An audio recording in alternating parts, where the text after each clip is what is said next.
Assalamualaikum warahmatullahi wabarakatuh. Bismillahirrahmanirrahim.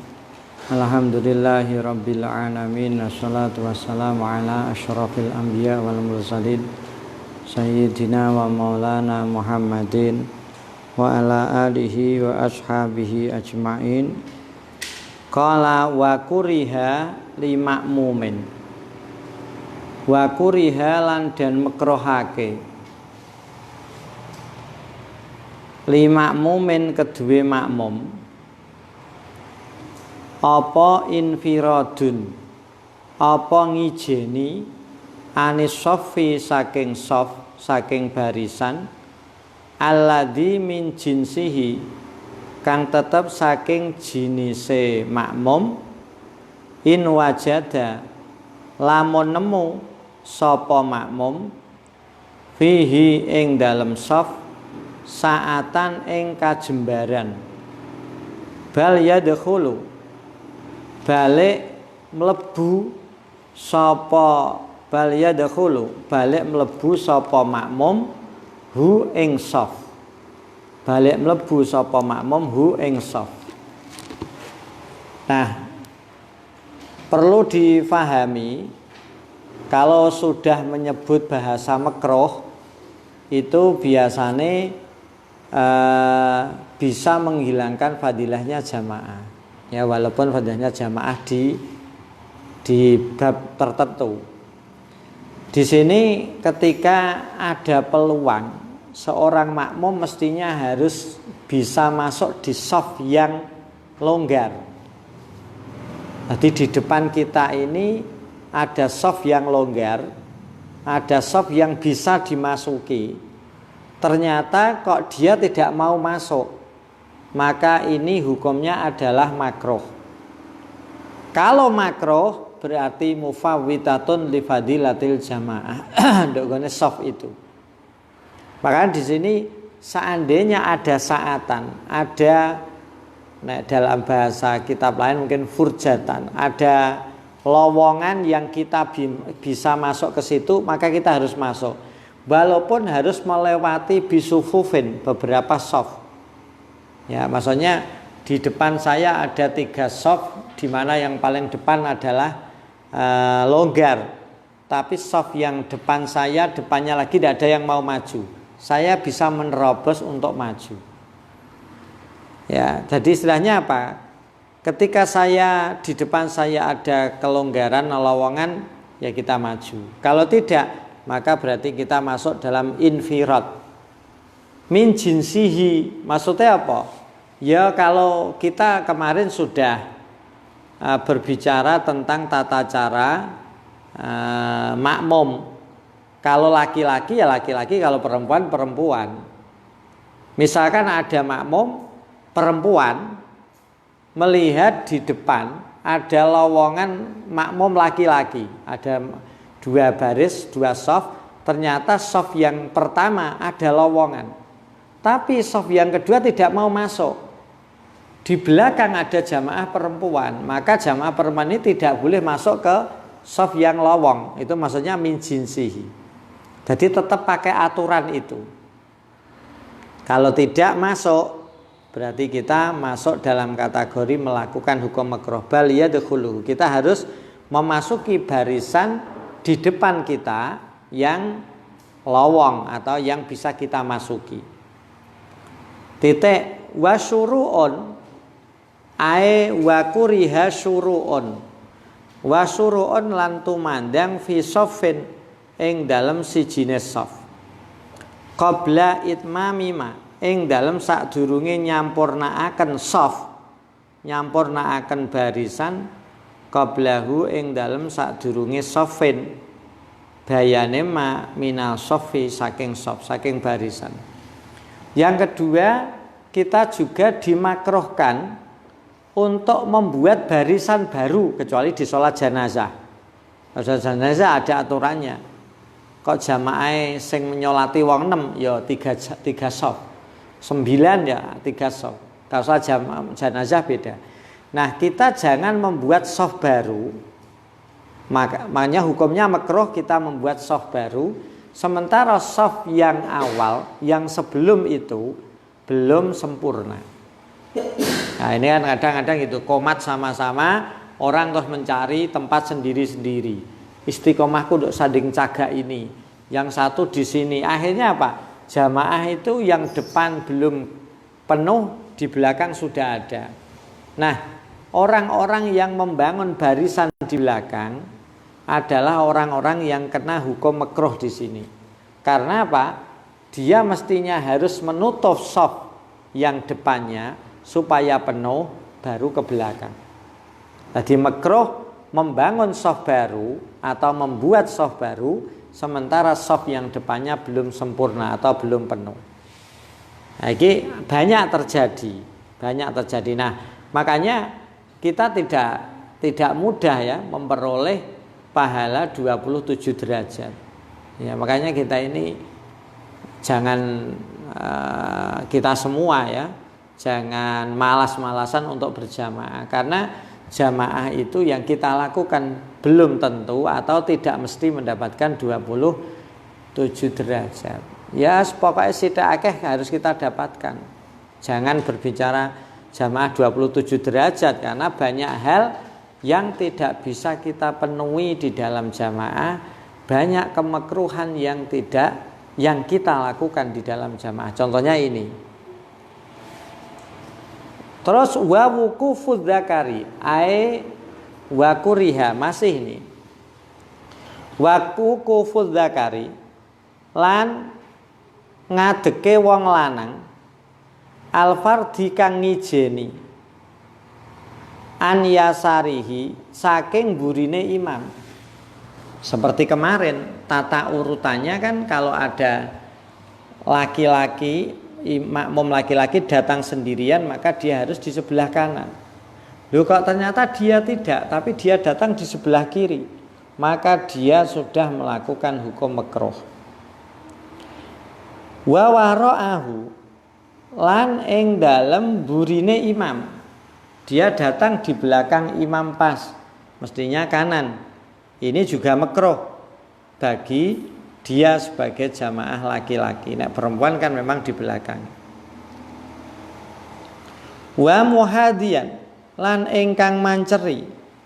Wa muhadiyan lan ingkang manceri lahu maring imam, ya di belakang pas. Wa muhadiyan lan ingkang madani, ya lahu maring imam. Maksudnya apa? Dia barisnya sama. Jadi di dalam baris ini ada beberapa kemakruhan bagi makmum. Yang pertama adalah dia baris di sebelah kiri di saat dia sendirian, atau dia di belakang imam ketika sendirian, padahal dia bisa maju sedikit ke depan. Yang ketiga, dia berbaris sama dengan imam. Ya, seperti kemarin, mata kakinya sama dengan imam. Ini makruh yang jika dilakukan bisa menghilangkan fadilahnya jamaah. Muhadiyan lahu. Wa mutaakhiran lan hale wong kang mundur kasiron kang akeh. Wa mutaakhiran lan hale wong kang mundur kasiron kang akeh. Atau imam ini berjamaah dengan makmum ini berjamaah dengan imam mundure terlalu jauh, melebihi biasanya salah satu adruin 3 dirok. Kalau dirok itu dihitung 50 cm, berarti dia mundur 150 cm. Jadi kita di belakang imam jangan lebih dari 1,5 meter. Ya, biasanya kan 1 meter itu. Ya, nek untuk dirok orang Indonesia mungkin 48 sampai 50 cm. Nek dirok orang yang besar-besar mungkin tangannya, dirok itu ini loh ukuran lengan. Ya. Misalkan kita buat 50 cm, berarti 3 dirok itu 1,5 meter. Jadi jangan benggang dengan imam lebih dari 1,5 meter. Ya. Jadi lah itu Pak, kalau kita lihat ada orang jamaah mungkin di sebuah masjid, karena di situ banyak sepeda yang hilang, akhirnya jamaahnya ada 2 shop, misalkan di sana imam, makmum, kemudian di belakang pol masjid itu ada merbot ditemani oleh 1 orang untuk keamanan. Nah, kalau di dalam masjid kan sah-sah saja walaupun jauh. Ya jarak itu loh. Ya kalau di dalam masjid sah-sah saja. Dia kehilangan enggak, Pak? Ya dia kehilangan fadilah jamaah di dalam berbaris. Tetapi dia mendapatkan pahala karena untuk menjaga keamanan. Jadi ini dibahas dalam jamaah. Jadi kalau kamu di shaf depan, maka anak-anak kecil di belakang gueger. Tapi kalau kamu di belakang, anak-anak kecil tenang karena dia takut dengan kamu. Maka kamu boleh-boleh saja keluar dari shaf yang depan untuk di belakang. Jadi shaf yang depan kita kehilangan fadilah jamaah, tapi kita mendapatkan pahala yang banyak karena menyelamatkan dan membuat tenang orang yang berjamaah. Karena ada anak-anak kecil itu. Nah itu, jadi kalau tidak ada masalah jangan menjauh dari imam sampai maksimal 3 dhira' atau 1,5 meter sing mudah. Wa kullu hadhihi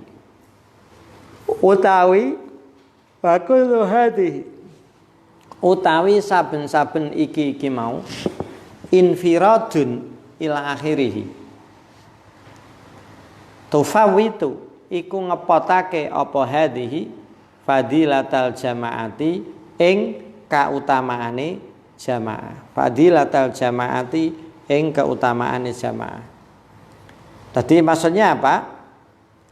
Ndogone kono ketika kita melakukan, tadi kan dari awal sudah saya sampaikan bahwa orang yang melakukan kemekruhan di dalam jamaah bisa menghilangkan fadilahnya jamaah. Cuman fadilah jamaah di mana? Kalau di sini karena berkaitan dengan baris, berarti dia kehilangan fadilahnya jamaah bijuz'in minas shaf. Misalkan kesalahannya atau dia melakukan kemekruhan di dalam berbaris, maka dia kemudian tidak kehilangan semua fadilah jamaah, tapi fadilah jamaah yang di bagian ini, bagian shaf, ya berbaris. Jadi kita tetap mendapatkan pahala secara umum, tetapi di dalam bagian ini yang kita tidak sesuai dengan prosedur, maka kita akan kehilangan fadilahnya jamaah di situ. Ya, makanya maksudnya apa? Sab'un wa isrina atau khamsun wa isrina darajatan, 27 derajat, atau sebagai hadis lain 25 derajat, itu adalah maksimal, tidak mudah kita capai. Ya karena tadi banyaknya aturan-aturan di dalam jamaah yang tidak kita jalankan. Disinilah pentingnya kita ta'allum, belajar. Disinilah pentingnya kita mengaji. Tanpa itu kita tidak bisa. Ya makanya ngaji ini mestinya adalah salah satu kebutuhan yang tidak boleh kita tinggalkan. Ya kalau bisa jangan ngantuk, kalau bisa harus tepat waktu, kalau bisa harus kita ikuti, kalau bisa yang paling ideal dengan kekuatan kita itu apa?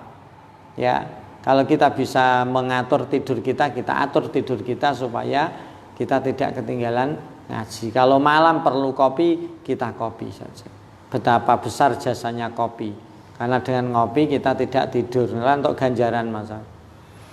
Sing deplok kopi dan seterusnya. Itu bagian dari kepedulian kita terhadap diri kita sendiri. Makanya kembali kepada anak-anak. Nah, kalau di sini anak-anaknya sudah besar-besar, mestinya tidak usah menegur, pokoknya tahu diri lah. Ya. Nah itu menjadi penting. Kalau tidak kita akan lupa dan tidak tahu aturan jamaah yang sebenarnya, sehingga kelihatannya dia ahlul jamaah tapi mungkin tidak pernah mendapatkan pahala jamaah yang maksimal karena aturan-aturannya dia banyak melanggar. Titik. Kama kaya keterangan syarrahu kang jelasake sapa ulama bihi kelawan ma. Wa yusannu lan den sunahaken apa alla yazida apa yen ta ora nambahi sapa makmum ma ing jarak ing suwiji-wiji ta jarak baina kulli saffaini ing dalem antarane saben-saben saf loro wal awali lan saf kang awal wal imami lan imam ora nambahi ala salah sati adruin ing atase telu pira-pira dira. Kita disunahkan jangan membuat barisan, membuat soft lebih dari 3 dira. Begitu juga antara imam dan makmum. Ya, insya Allah di Masjidil Haram juga tidak ada. Ya, tidak begitu jauh, mungkin 1 meter atau 1 meter lebih sedikit. Karena ini ya melihat orang di sana kan tinggi, ada yang sangat di atas kita, ada yang kalau ukuran di Indonesia 1 meter sudah cukup sekali, sudah berlebihan. Saya kira sudah lumayan jauh ini 1 meter. Ya mungkin 1 meter adalah jarak yang terbaik. Jadi istilahnya apa? Jangan membuat jarak yang terlalu lebar atau terlalu jauh di antara shaf atau di antara shaf yang pertama dengan imam. Titik. Wa yaqifu khalfal imami. Wa yusanu ala yazida wa yaqifa lan jumeneng sapa makmum khalfal imami ya Allah keliru. Wa yaqifalan jumeneng khalfal imami ing dalem burine imam ar-rijalu sapa pira-pira wong lanang summas sibyanu mongko nuli pira-pira bocah cilik summan nisa'u mongko nuli pira-pira wong wedok. Ini etika cara berbaris. Tapi yang paling utama itu jenis.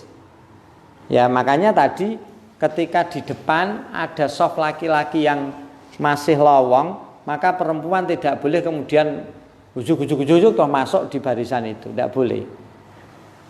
Sing skala besarnya itu jenis. Laki-laki, laki-laki, perempuan, perempuan. Nah laki-laki itu kalau mungkin bisa dibagi, itu dibagi menjadi 2. Yang sudah dewasa, yang sudah balik di depan, yang kecil-kecil di belakang. Ini barisan ideal yang disunahkan. Pertanyaannya, seandainya justru dibalik, ternyata pada saat menjelang qomat, misalkan, anak-anak datang semua, ya anak-anak dulu teko. Yang tua atau yang muda-muda ini malah datangnya belakangan. Maka kita misalkan ya saya ini datangnya belakangan. Ternyata di sop depan ada anak-anak kecil-kecil misalkan anak-anak sanawi 5 orang biasa. Saya tidak boleh tiba-tiba kemudian geret, cilik belakang, tidak boleh. Anak kecil harus di belakang, tidak boleh. Kenapa? Karena itu haknya. Beda kan dengan perempuan tadi. Makanya laki-laki, perempuan. Nah, laki-laki ini idealnya dibagi menjadi 2 sebelum sholat. Ayo cah cilik-cilik di belakang. Tapi kalau dia sudah menempati posisinya di depan, ya, maka tidak boleh kemudian kita geret atau kita cekel, kita pegang, kita berdirikan, kita suruh pindah ke belakang. Itu tidak boleh. Ya, karena itu haknya untuk menempati saf yang depan. Berlomba-lomba fastabiqul khairat. Bagaimana mendapatkan? Salahnya orang yang tua-tua, orang yang muda-muda justru malah datangnya belakangan. Maka anak kecil yang sudah menempati posisi di depan tidak boleh dinaikkan, tidak boleh disuruh berdiri untuk pindah ke belakang. Kalau belum, ya misalkan belum sholat, anak-anak di belakang ya ada apa-apa diatur. Tapi kalau dia sudah ngotot di depan ya sudah, itu haknya untuk memperoleh yang terbaik. Maksudnya ini ar-rijal summa sibyan summa nisa. Ini sekedar idealnya seperti itu. Nah, perempuan memang harus terus di belakang. Ya. Jadi filosofinya kalau di depan ya repot, kalau di tengah ya repot.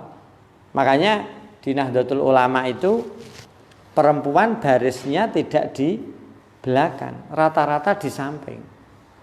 Ya, ulama paham sekali, jangan dikatakan tidak paham. Ulama mbiyen mah bodoh-bodoh ya, padahal nduk kitab itu.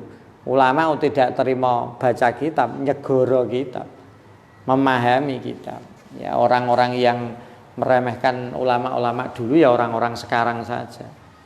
Maksudnya mereka lebih memperhatikan. Coba sampean lihat bangunan musola. Ya, yang agak besar. Mesti dibuat seperti ini. Yang kanan laki-laki, yang kiri perempuan atau sebaliknya. Kenapa dia tidak di belakang?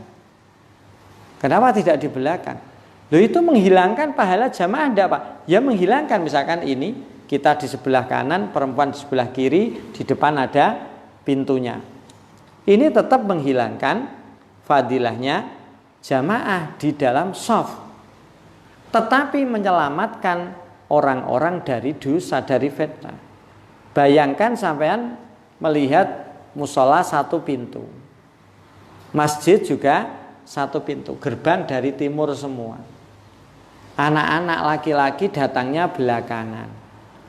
Terus anak putri sudah baris di belakang. Misalkan laki-laki hanya satu baris. Terus selang misalkan 4 meter misalkan, kemudian baru anak putri, ini sudah di belakang ini. Tiba-tiba anak putra do belakangan, ya mau sengaja atau tidak, akhirnya harus lewat ke situ. Delalah pas yang perempuan lagi sujud, meleding, bokongnya linci pe. Jadi hal-hal seperti itu sudah diantisipasi oleh ulama-ulama Jawa terutama ya ulama-ulama Indonesia, sehingga mereka beliau-beliau lebih cenderung membangun jamaah laki-laki perempuan bukan di depan dan di belakang, tapi di samping. Nah, kalau masjid ya, masjid saja itu biasanya di belakang saja, di pojok, tidak di tengah saja.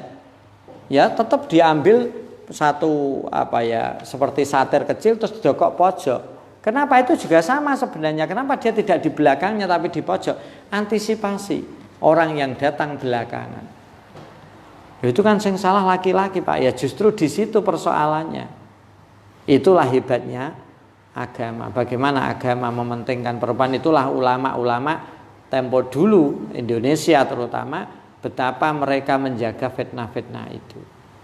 Ya kalau yang tidak paham ya wah, itu ya kehilangan jamaah, itu jamaah tidak beraturan, yang betul itu seperti ini. Itu sudah tempo dulu, itu sudah dipahami. Wong kita saja sudah paham kok. Ya di MUIN itu di kitab-kitab banyak sekali aturannya perempuan mesti di belakang.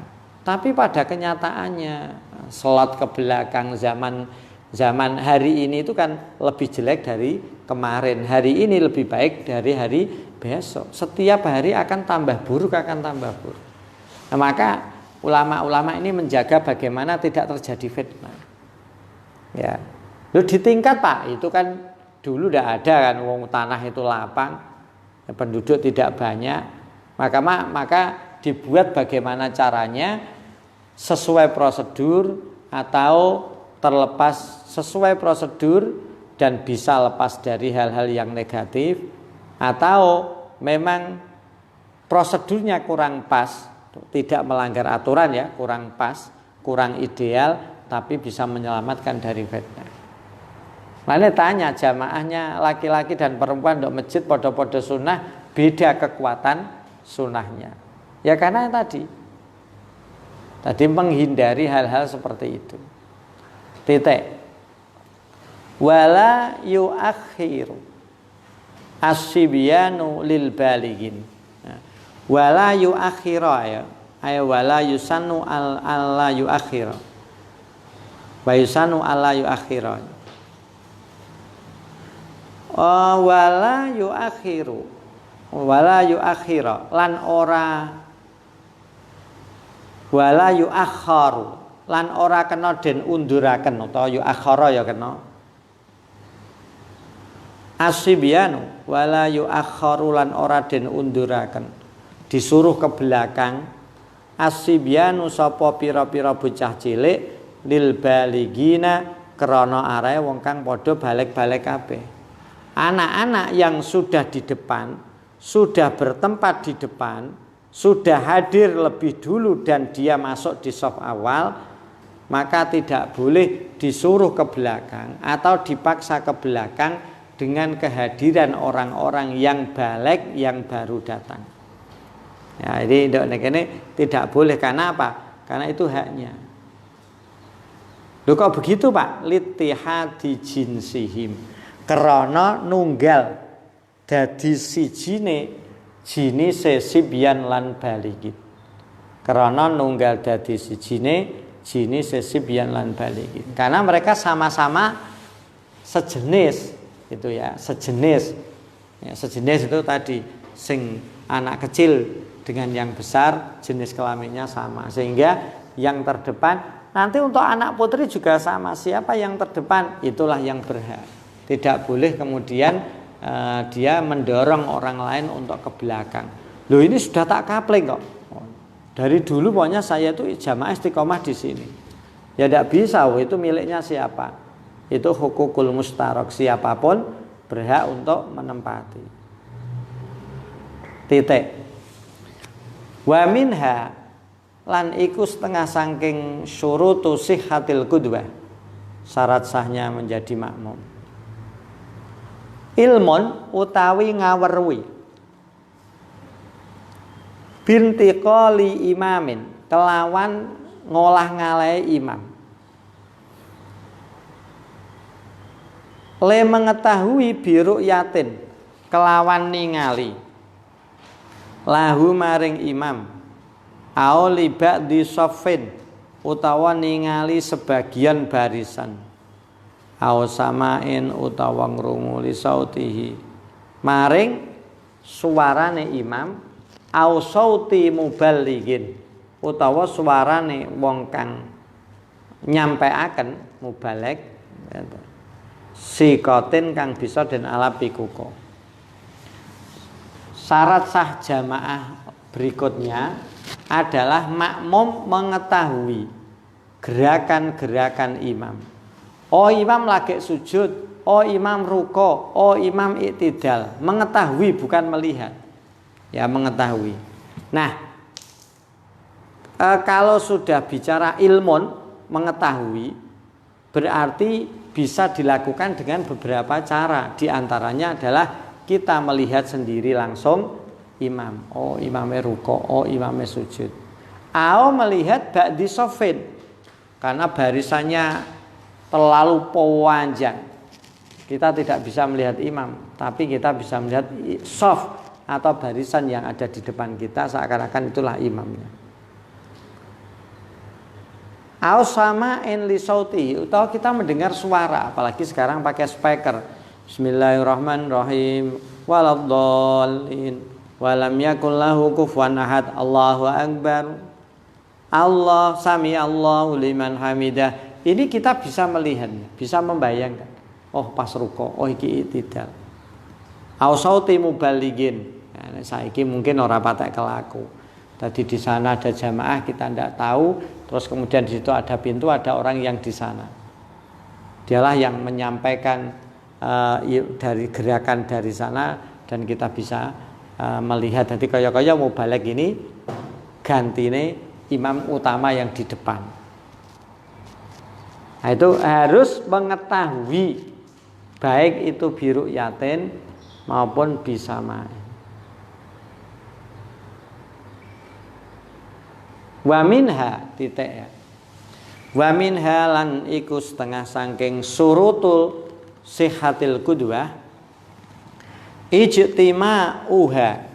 ijtima'uhuma utawi kumpule imam lan makmum.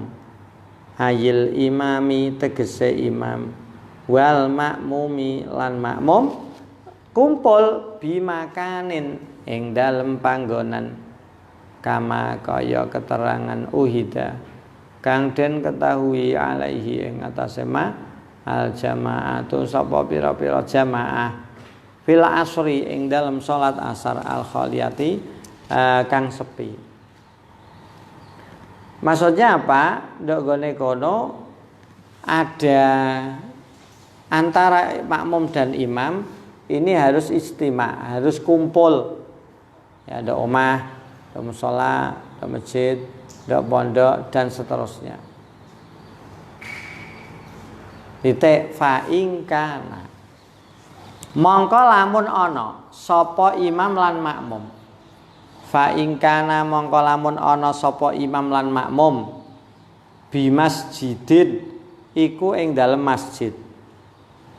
Wa minhu lan iku setengah saking masjid jidaruhu utawi temboke masjid wa rahabatuhu lan apa iku jabone masjid apa serambi wa rahabatu lan serambine masjid wahya utawi rahabah ma iku panggonan kharaja kang metu apa ma'anhu saking masjid lakin khujira tapi den aling-alingi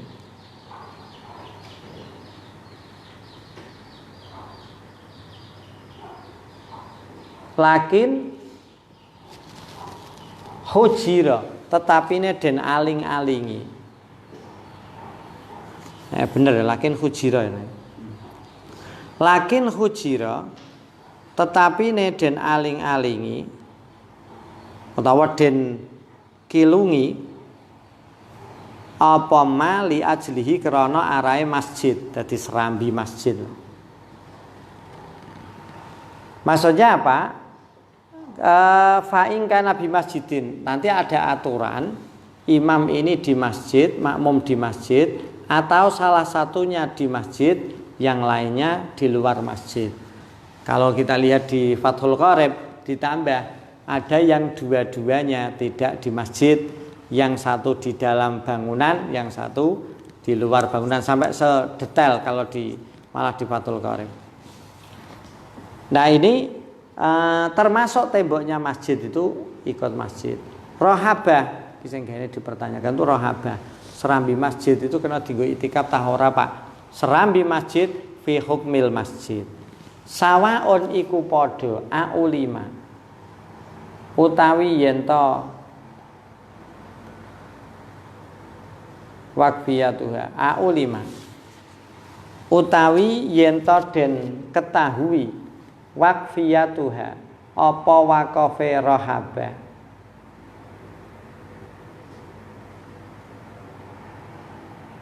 terus apa nang masjid itu masjidan hale dadi masjid au juhila utawa ora den ketahui apa amruha perkarane mau wakfiyatuha amalan krana arahe ngamalaken bidohiri kelan perkara kang dohir. Jadi maksudnya ndek kene khusus untuk rohabah ini ada pembahasan. Fathul Mu'in lebih memilih ini. Kalau rohabah ini bagian dari masjid, berarti boleh diiktikafi selama kita mengetahui bahwa rohabah ini dibangun bersama dengan masjid atau sama-sama diwakafkan masjidan atau kita tidak tahu juhila. Maksudnya begini, kalau rohabah serambi masjid itu dibangun belakangan, jadi bangun pisanan itu tidak ada serambinya. Nah, kemudian setelah beberapa tahun baru dibangun, maka serambi ini tidak boleh dibuat iktikaf. Iki sing dipermasalahkan. Mulane ndone kene sawaun aulima au juhila. Juhila kita tidak tahu mbah kapan itu.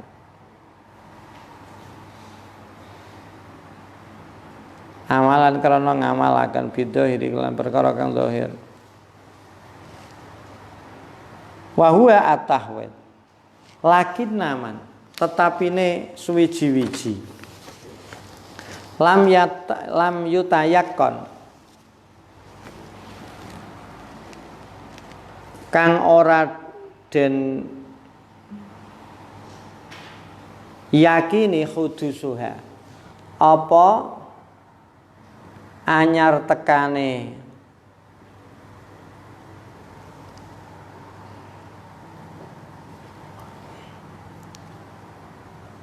hudusuha apa anyar tekane rohabah ba'dahu yang dalam ba'dane masjid. Ya, kecuali diyakini nek rohabah itu baru. Wa annaha lan sak temene rohabah ghairu masjidin iku ora masjid.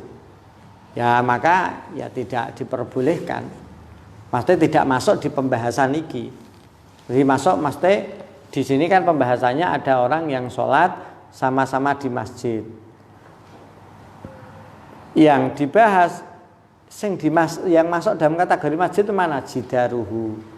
Kemudian rohabatuhu. Jadi di situ ya yang di luar itu termasuk serambi masjid dengan catatan memang betul-betul tidak diketahui atau tidak diyakini bahwa rohabah serambi masjid ada sesuatu yang baru dibangun, maka itu bukan termasuk masjid atau fi ahkamil masjid. La harimuhu ora harime masjid. Maksudnya kalau harim ini tidak termasuk masjid, tidak fi hukmil masjid. Harim itu yang mengelilingi loh, ada sandal di bawah, itu harim namanya. Wa huwa utawi harimuhu maudhi'un. Wa huwa maudhi'un iku panggonan ittasola kang tetemu apa maudhi' bihi kelawan masjid. Wahia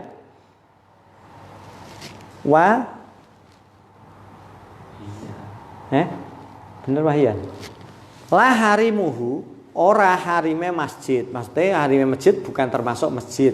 Wahua utai harim maudhi'un iku panggonan ittasola kang tetemu apa maudhi' bihi kelawan masjid.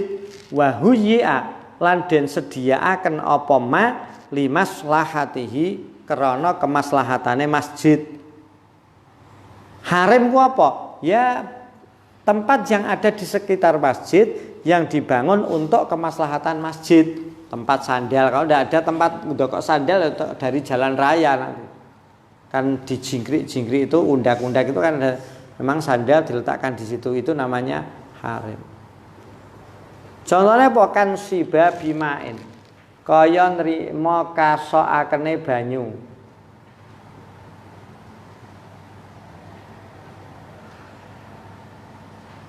Wa wadaini alin lan nyelehakene pira-pira sandal. Ya cara kasarane ya kalau kita lihat misalkan di masjid dari misalkan itu kan di sebelahnya masjid ada tempat wudu, ada kobokan, bahkan ada WC. Ini harim, karena harim itu yang mengelilingi. Jadi dia bukan termasuk masjid. Di depannya ada tempat tangguh meletakkan sandal sebelum kita naik, itu juga harim. Dan harim bukan termasuk masjid, tapi tempat yang langsung ittisal, langsung berhubungan dengan masjid, dan biasanya banyak dan memang disediakan untuk kemaslahatan masjid. Wa huyi'a limaslahatihi.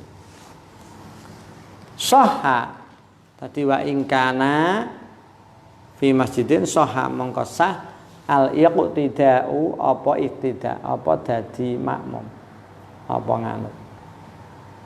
Wa in zadat senajan tambah al masafatu apa lakon apa jarak bainahuma ing dalam antarane makmum lan imam ala sulusi mi'ati dirain ing atase 300 dira ala sulusi mi'ati dirain ing atase ala salasi mi'ati dira'in ya.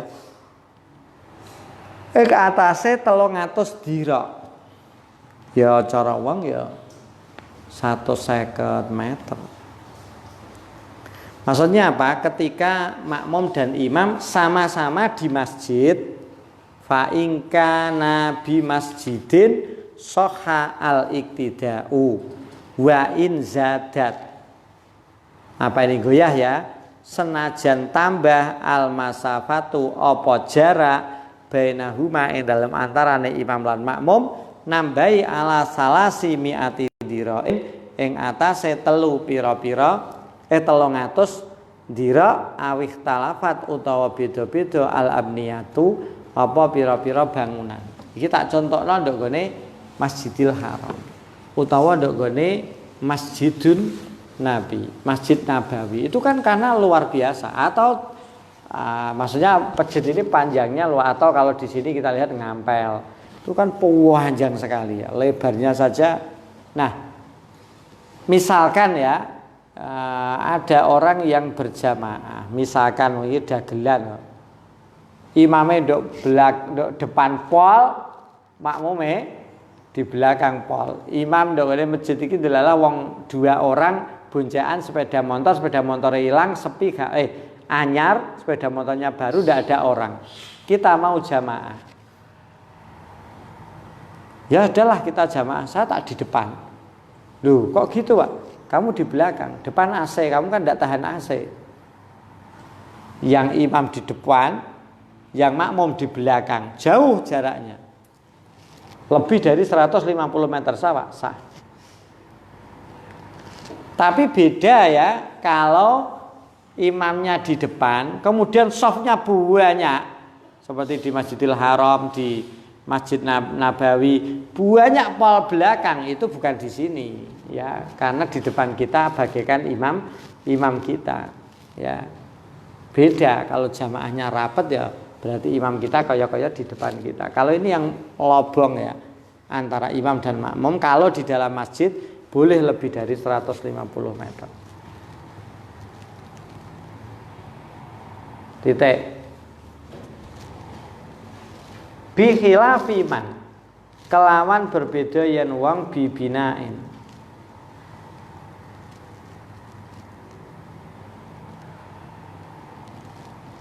Kelawan bibinain ing dalem bangunan, fihi ing dalem masjid,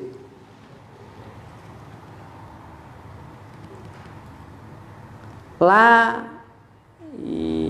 yanfudu kang ora temerus babuhu apa lawange, mau bina ora temerus ilahi maring masjid.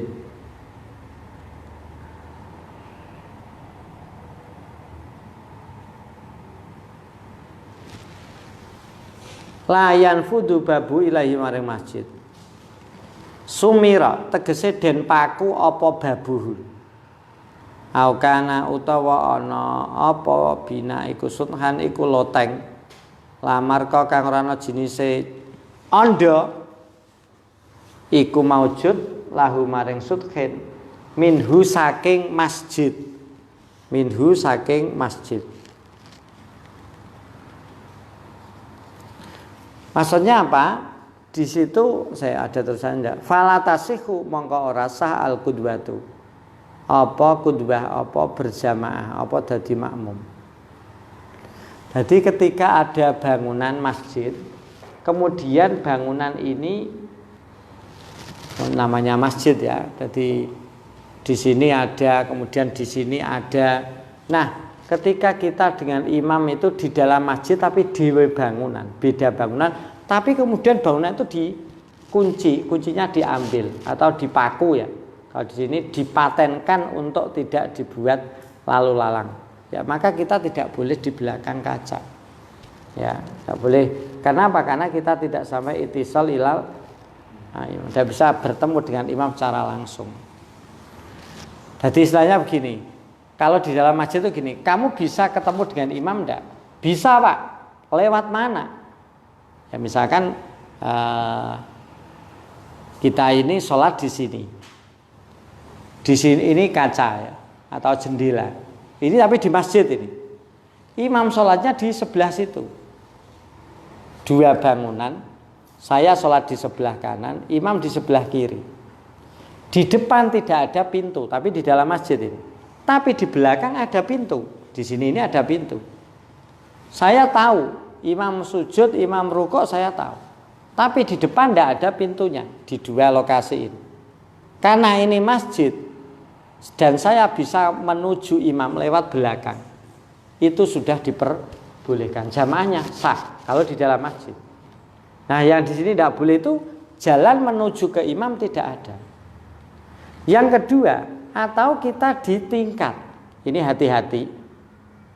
Di tingkat atau di lantai 2, tetapi marko, tetapi tidak tangganya tidak di dalam masjid atau tidak berasal bagian dari minhu, saking masjid.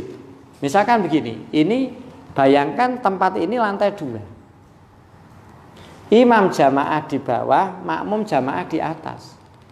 Tetapi tangganya itu dari luar.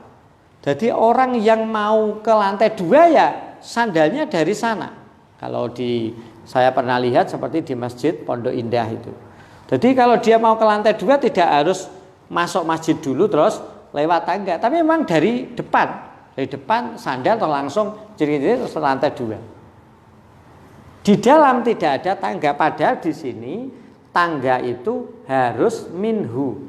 Lamar kolahu minhu, ay minal masjid. Jadi tangga ini harus di dalam masjid. Makanya hati-hati. Masjid itu insya Allah kita memahami. Kalau yang bangun itu orang-orang nyantri dan didampingi kiai, mesti tangga itu ada di dalam masjid. Paling ora di serambi masjid. Nah kalau di situ itu kan karena serambi adalah bagian dari masjid, maka kita jamaah di lantai 2. Tidak perlu ada tangga di depan kita, tidak perlu. Kenapa? Karena kalau di dalam masjid itu yang penting bisa menuju ke imam. Walaupun menuju ke imam harus membalikkan badan. Saya menuju ke imam, nah imamnya di situ, saya harus membalikkan badan ke sana. Tidak apa-apa. Harus membalikkan badan saya. Tidak apa-apa. Karena di dalam masjid. Begitu juga tangga. Nah tangga kalau di depannya tidak ada tangga kan kita bisa ke imam melalui belakang. Maka kita harus balik badan dan kemudian turun menuju ke imam. Boleh Pak? Boleh itu. Tetapi di masjid. Kalau tangganya di luar berarti kita menuju ke imam harus keluar dulu. Itu yang tidak boleh. Ingat itu. Makanya kalau kita lihat masjid kok tingkat tetangganya ada di luar. Jangan coba-coba di atas. Ya, tapi di bawah saja. Atau kalau jamaahnya di atas semua berarti kita jangan di bawah.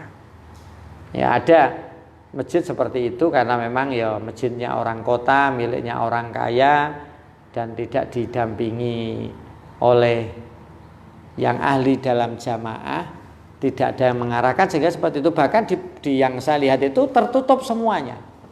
Jadi lantai 1 dan lantai 2 tertutup. Jamaahnya pakai proyektor ya. Loh itu sebenarnya boleh-boleh saja asal tadi tangga ada di dalam masjid, kuncinya di situ. Nah ini bagi masjid yang tangganya sudah di luar ya pertanyaannya itu ana hadisnya apa ora. Ya ini pertanyaannya selalu ada hadisnya enggak. Ya kita biarkan saja. Karena ini sudah jangan bicara bahwa aturan Kanjeng Nabi itu tidak pernah ngendika bahwa ondo harus di dalam masjid. Ini Kanjeng Nabi juga tidak pernah ngendika ondo boleh di luar masjid, sama saja kan. Wong ini aturan jamaah di dalam masjid yang kita bisa lebih fleksibel dibanding di luar masjid. Ini kudu dipahami. Ini pembahasannya di masjid, bukan di musola, bukan di bangunan lain, di masjid. Ada aturan. Kalau itu lantai 2, maka tangga harus di dalam masjid. Sehingga ketika, kalau tangga sudah di luar Pak, tapi saya melihat imam ya Pak di depan nih, berarti depan harus diberi tangga. Maksudnya kan Masjid itu kan biasanya lantai 2-nya tidak pol langsung tembok, tapi kita bisa melihat imam di bawah. Nah, karena tetangga itu ada di luar, maka kita beri tangga darurat saja. Misalkan di depan tapi sebelah pojok sana. Sehingga ya bukan berarti kita harus turun dari situ untuk mengesahkan jamaah kita dengan imam yang di bawah. Kenapa? Karena saya bisa lewat tangga itu. Ke depan ada tangga. Tangga ini agak didokok pinggir saja. Tangga besi, dokok pinggir kan tidak mengganggu jamaah di bawah. Karena sudah terlanjur. Nek dibubari ya ini ada dak. Wah itu masjid tidak cantik kan? Ya silahkan kalau mempercantik masjid tanpa melalui prosedur jamaah yang ideal. Ada kan begitu. Tangga lho jero masjid ora macem ah. Nyatane sing sudah ya juga macam. Nah, ini ada banyak hal yang tidak diketahui. Makanya pembangunan masjid itu harus didampingi oleh kiai atau ustadz atau orang-orang santri yang memahami aturan itu. Sehingga apa?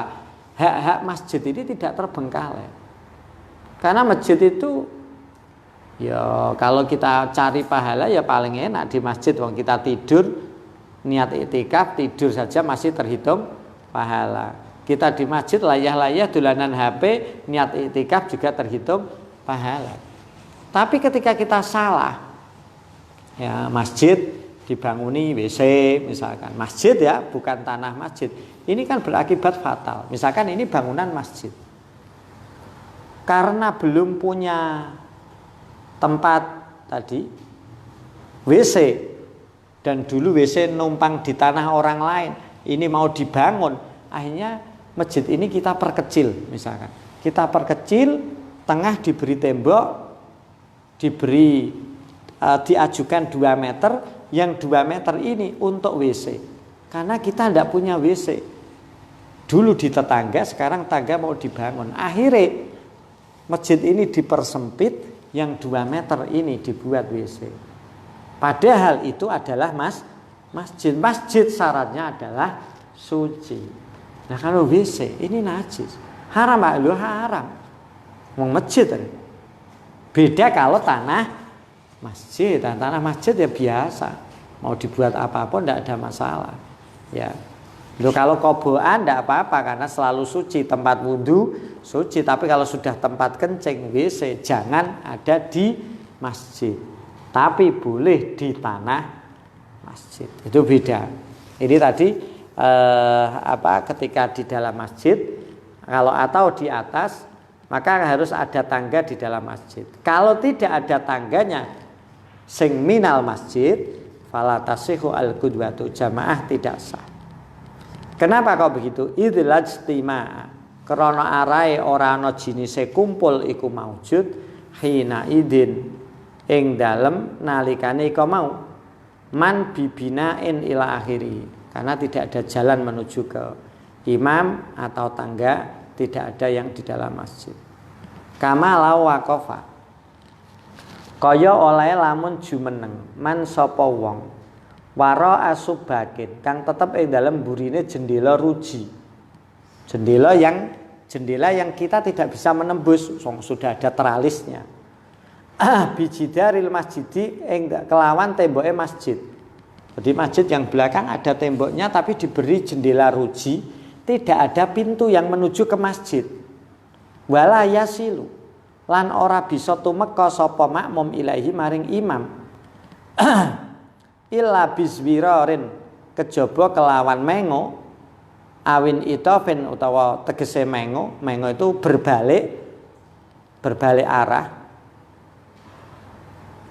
Biayan harifa, gambare izwiraran in itof biayan harifa, kelawan yento berpaling sapa makmum an jihatil kiblati saking arai kiblat lau aroda lamun ngarepaken sapa makmum addukhula ing mlebu ilal imami maring imam. Maksudnya apa? Ketika di situ ada ini masjid ini. Di situ ada jendela, di tembok masjid ada jendela, kalau orang bahasa wong kuno jendela ruji, teralisan. Terus tidak ada jalan satupun menuju ke imam. Ya. Kalau mau menuju ke imam, kita harus keluar ke sana baru bisa. Berarti kita sudah tidak menghadap kiblat. Maka ini menjadikan jamaah kita tidak sah. Beda dengan seperti yang saya terangkan tadi. Seperti di sini ini ada 2 ruang, kita di kanan, imamnya di kiri. Kita bisa melihat gerakan imam, bisa mendengar. Cuman kalau kita mau menuju ke imam harus lewat pintu belakang ini. Ini terbuka, ini tidak ada masalah. Kalau di dalam masjid kita menuju ke imam boleh tidak menghadap kiblat. Maksudnya begini maksudnya. Menuju ke imam itu gimana Pak? Jadi kita itu menuju ke imam itu adalah ketika kita tidak sholat, kita ini bisa menuju ke imam, bisa menyapa imam dengan menghadap kiblat atau tidak menghadap kiblat. Nah, kalau di masjid jamaahnya, maka kita bisa menuju ke imam dengan tetap menghadap ke kiblat atau membelakangi kiblat. Itu sah-sah saja. Jadi menuju ke imam gini. Kalau imam di depan kita, imam ada di depan kita walaupun menyerong ya, maka kita bisa menuju ke imam dengan menghadap ke sana, masih ke kiblat. Kalau kita menuju ke imam harus lewat ke belakang, maka kita ada aturan tersendiri. Kalau di masjid tetap boleh. Tapi kalau di luar masjid itu tidak boleh. Ini tak contohnya. Ya banyak ya orang yang sholat Idul Fitri misalkan di rumah seorang kiai atau di musola. Nah, taruhlah ini 2 bangunan. Ini musola. Kemudian bangunan ini kan karena ini tembok, 2 bangunan kanan dan kiri, ini diberi kaca. Ketika kita sholat, kita bisa melihat imamnya. Tapi di depan tidak ada pintu. Berarti kita kalau mau menyapa imam, kita harus ke belakang. Kalau ke belakang berarti kita sudah mengungkuri kiblat, kita tidak menghadap kiblat menuju ke imam. Ini yang tidak boleh. Ya. Nah, makanya di musola itu kalau ada putra-putri misalkan kok dia di dua gedung ya, kanan dan kiri ada temboknya, maka di depan harus ada pintunya. Sehingga kalau misalkan yang kiri perempuan, kanan laki-laki, imamnya di laki-laki, imam makmum perempuan menyapa imam itu tidak usah berbelok ke belakang, tapi cukup ke depan walaupun harus menyerong. Paham ya? Jadi aturan di masjid dengan di luar masjid itu berbeda. Kalau di dalam masjid yang penting ada jalan menuju ke imam walaupun tidak menghadap kiblat, dalam menuju imam itu boleh-boleh. Ini biasanya orang nggak paham. Izwirorin in itofin. Menuju imam itu bagaimana toh Pak? Jadi kita itu kalau jamaah diharapkan iso nyekel imam, no bahasa sing gampang itu. Kita bisa pegang imam, bisa menyapa imam.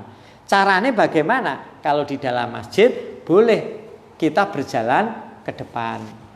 Boleh kita ke belakang dulu baru ke depan. Tidak apa-apa. Tapi kalau di luar masjid, di luar bangunan masjid, maka kita menyapa imam harus ke depan. Tidak boleh ke belakang. Tapi kalau jalan kita mundur Pak, itu tidak muktabar. Jalan itu mestinya ke depan. Kalau saya mundur gini-gini Pak, ini kan mundur, ngiri, maju. Ini tidak jalannya orang normal, makanya tidak diperhitungkan. Ojo nduk bantah. Aku jalanku mundur ya Pak, masih menghadap Pak, masih Pak. Ini tidak dihitung. Itu jenakane berjalan bukan ala amamihi tapi anu dohrihi, orang ala sodrihi. Kalau orang berjalan normal itu ala sodrihi, dengan dadanya. Kalau ini ala dohrihi, wong mundur. Jadi itu tidak diperhitungkan. Jadi ini dipahami. Kalau nanti sampean jamaah di rumah, ya, atau jamaah dengan teman-teman di rumah, Jolkona sebelah sini loh, ya. Makanya kalau misalkan, nah kalau ini kok musola kan itu kan tidak ada pintunya di depan ini. 2 bangunan ini antara kanan dan kiri ada tembok seperti ini. Ini kan bayangan kita adalah bangunan sebelah kanan dan kiri ada tembok pemisah. Tidak ada pintu di depan. Maka yang boleh jamaah adalah yang di ruangan ini dan di belakang pintu, di sebelah timur pintu. Kalau yang ada di depan pintu sana, ya tidak boleh pintu sana ya. Ya tidak boleh. Yang boleh adalah di sini dan di belakang pintu ini ke belakang. Sampai kemana? Sampai ke ITB tidak apa-apa. Tapi yang di sebelah ruangan itu tidak boleh yang di depan pintu ini. Kenapa? Karena menuju ke imam harus dia berbelok dulu. Jadi yang di belakang pintu ini yang boleh. Makanya di situ harus dibuatkan pintu darurat. Pokoknya ada bolongan yang menuju ke imam. Itu kalau tidak dipahami nanti jamaahnya bisa tidak sah. Karena ini bagian dari hal-hal yang penting di dalam jamaah. Jadi yang fleksibel itu ketika sama-sama di masjid. Kalau di luar masjid ada aturannya sendiri. Yang penting apa? Kalau kita di masjid itu lebih enteng. Karena kita tidak usah memperhatikan bagaimana kita menuju ke imam. Yang penting tangga ada di dalam masjid. Kalau sama-sama di bawah, yang penting ada jalan menuju ke imam. Pintunya tidak tertutup semuanya, ada jalan menuju ke imam. Itu sudah selesai di dalam masjid. Kalau di luar masjid, Pak, walau kana ahaduhuma fihi wal akharu kharijahu sumaqala walau kana ahaduhuma fihi wal akharu kharijahu syurita ma'akur bil masafati. Assalamualaikum warahmatullahi wabarakatuh.